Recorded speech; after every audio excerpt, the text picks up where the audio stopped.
much for inviting me, and very interesting previous presentation. And I'm going to touch on flow as well. So it was very interesting to hear about your work. And from technology, I'm going to talk about something very, very analog now. So it's a little bit of contrast, to say the least. So just to tell you a little bit about why I'm here, my name's Julia Reeve, and before Christmas I was invited to come and do a Lego Serious Play workshop by Anshul and at Staffordshire, where we were looking at the idea of inclusive learning. And it seemed to me a really appropriate vehicle for looking at this topic. But within that session, we didn't really get the chance to discuss perhaps a little bit of the theory behind the method and why I find it such an inclusive tool. So hence, I'm here today to kind of follow up on that session. So just to give you a little bit of background about me. So my background is as a practitioner working in fashion design, and I've worked as a lecturer in contextual studies of fashion. I've worked in further education, higher education. I currently work at Montfort University and elsewhere, but I also do quite a lot of work out in the community, particularly and increasingly in prison learning. So I'm really interested in the idea of inclusion and the way that the kind of learning that I'm involved in, which is perhaps described as arts-based, multi-sensory, playful, all of those things, how that can actually offer a route into a more inclusive learning and teaching approach. I'm very much hands-on academic. I would definitely call myself a pracademic. And just to say, this photo here, which has me in it, is from the Playful Learning Conference, which was held in Leicester last year. So a little plug for you if you're interested in this kind of work. The Playful Learning Conference will be in Leicester again in July. So if you want to come and have some fun, then do come and join us for that. So some of you may already know lots about Lego Serious Play. Some of you may know nothing. So I'm just going to give you briefly a little bit of background into it. So it's not a new thing. It's been around for about 20 years, and it was developed by these two guys who were working with the Lego toy group. And the original concept came about as a way of coming up with new ideas for the company. They decided to start experimenting with the product, as in the Lego bricks, and eventually came up with this methodology. And I have got a reading list at the end of the slides, but there's a link here to an article which actually tells you exactly how the method was developed. And there's quite a lot of management theory in there, but it does also link into some pedagogic theory too. Over the past few years, Lego Serious Play has broadened out, and so it's not just used in businesses.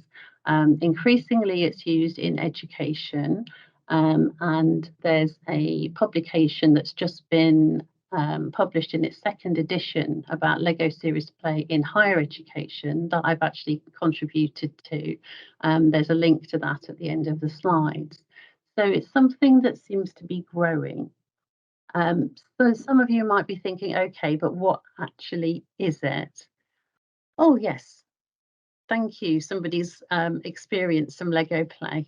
Yes, reflection is really, really central. And it's one of the things that I think is most powerful about Lego Serious Play. So thank you, Wayne, for sharing that.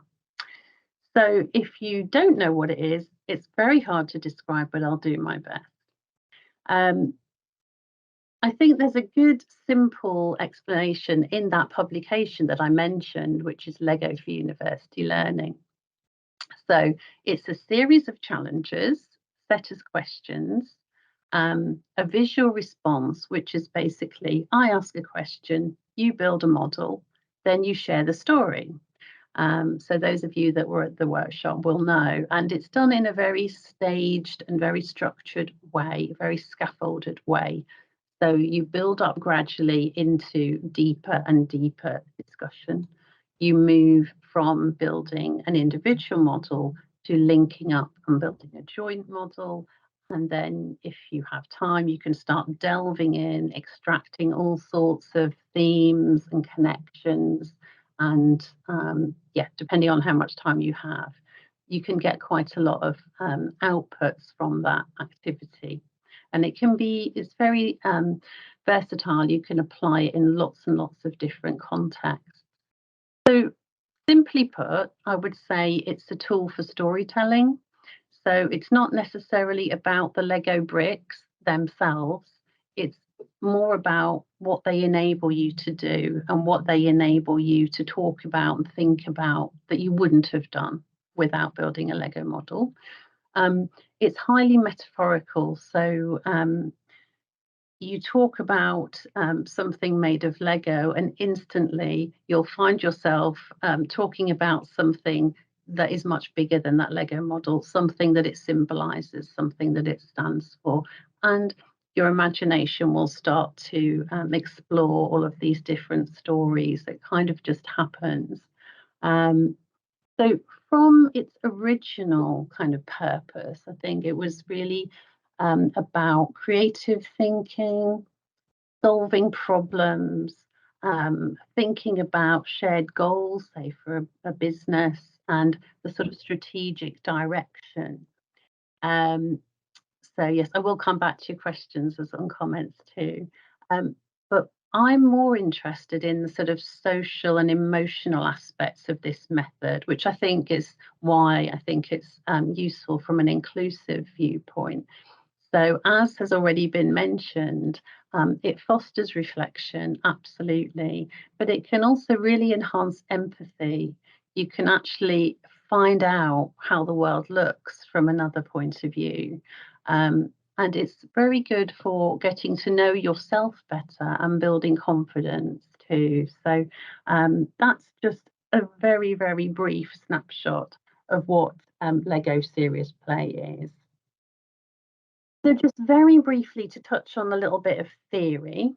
So constructivism is really key to Lego Serious Play, and I'm only going to mention it briefly. I could go on to talk about social constructivism, but constructivism being this idea that we're not all empty vessels and the knowledge is poured into the top of our heads, rather that we all construct our knowledge differently based on our own completely different experiences of the world, is really made concrete with Lego Serious Play, because Lego Serious Play externalizes your thinking.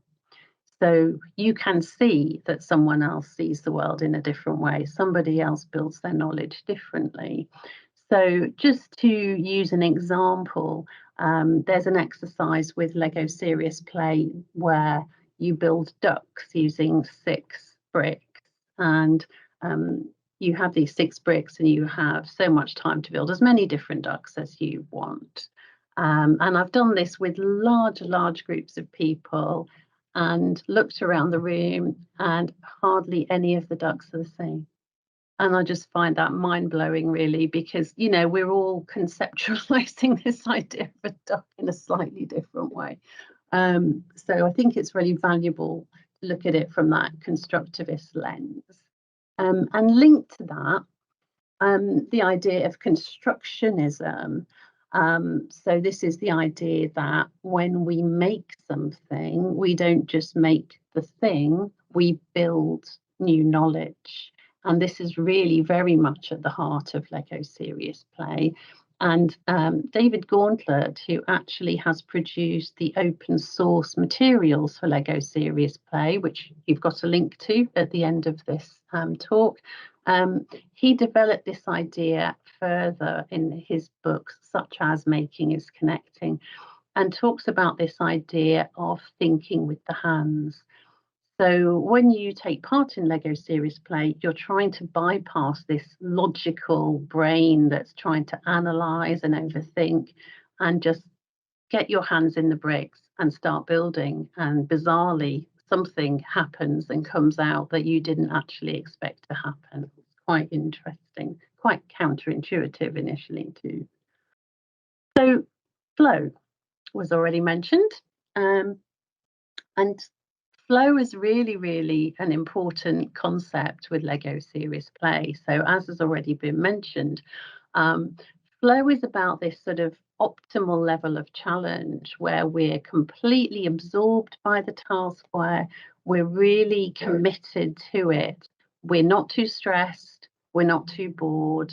And from that can come a really joyful feeling. So the job of the facilitator for Lego Serious Play is to try and get people into this flow state.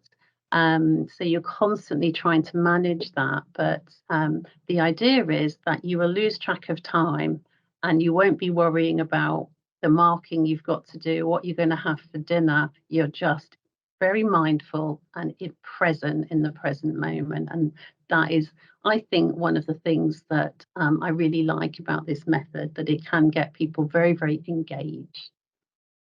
So back to inclusive learning. A little while ago, I took part with a colleague in some action research with some students because we knew that there were some really valuable elements to this method, but we wanted some data. We've written those up in an article here, which is to do with creative and contemplative pedagogy. And we looked at two methods, and one of those was Lego Serious Play. And this was using it in a transitions into university context.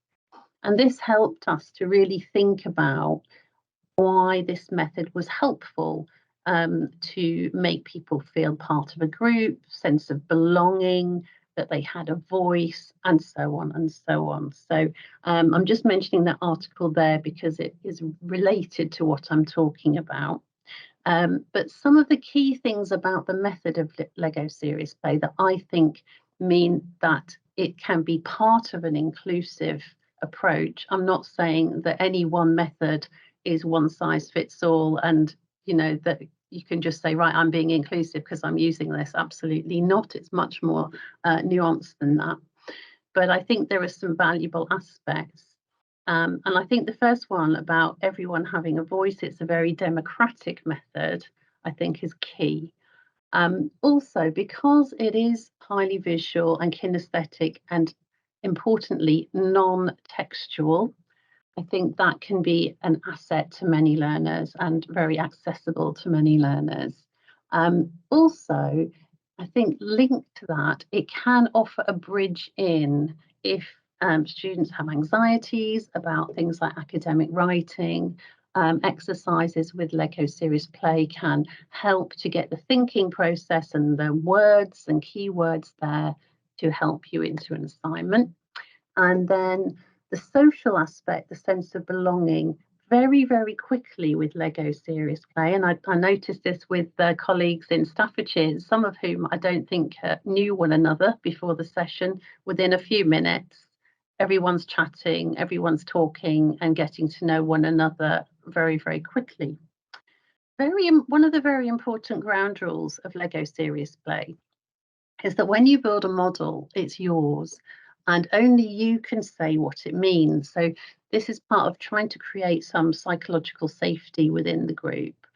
Somebody else can't look at your model and start interpreting it and giving it meaning. So I think that can be quite a safe feeling for people who might feel uncomfortable about talking in a group. It's your model, whatever you say is what it means.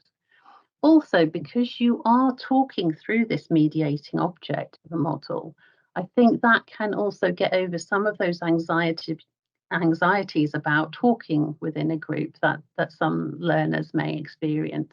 Because even though you may well be talking about yourself, you're doing it through this vehicle of the model at one remove.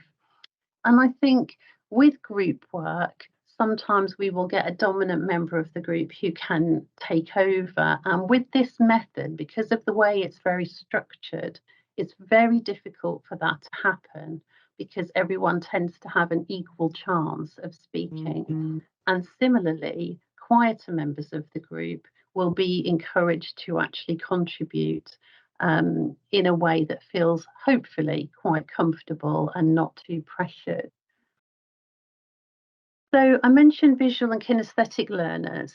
So I've done quite a lot of work with learners with dyslexia who have particularly welcomed this method because they don't have to write, and they're not the only ones who appreciate that. So if learners have a preference for the visual and kinesthetic, they can find this quite refreshing because academia is still quite text dominant. It can give them a break, it can give them a different way into learning that is quite welcomed by many. And linked to that, it can offer a way into writing. So just to give an example, I worked with a colleague in learning support on reflective writing, where we built a Lego model, talked about it, reflected on it, and then did some free writing based on that experience, just completely reflecting on that experience, which was then honed into a piece of finished writing. And it just can help overcome some of the anxieties and some of the barriers. Also, I have colleagues, for example, in Loughborough University, who use Lego Serious Play in one-to-ones, and students literally build the essay with Lego and model some of the barriers and some of the difficulties that they may be experiencing. And I think one of the very important aspects of this method is the social aspect. It's particularly useful for things like induction because people connect very quickly, and it can really help to foster that sense of belonging to a learning community. And I think because it is essentially quite a democratic process, I think it can really help with groups that are underrepresented to give them a voice and to be visible and seen as part of the wider community.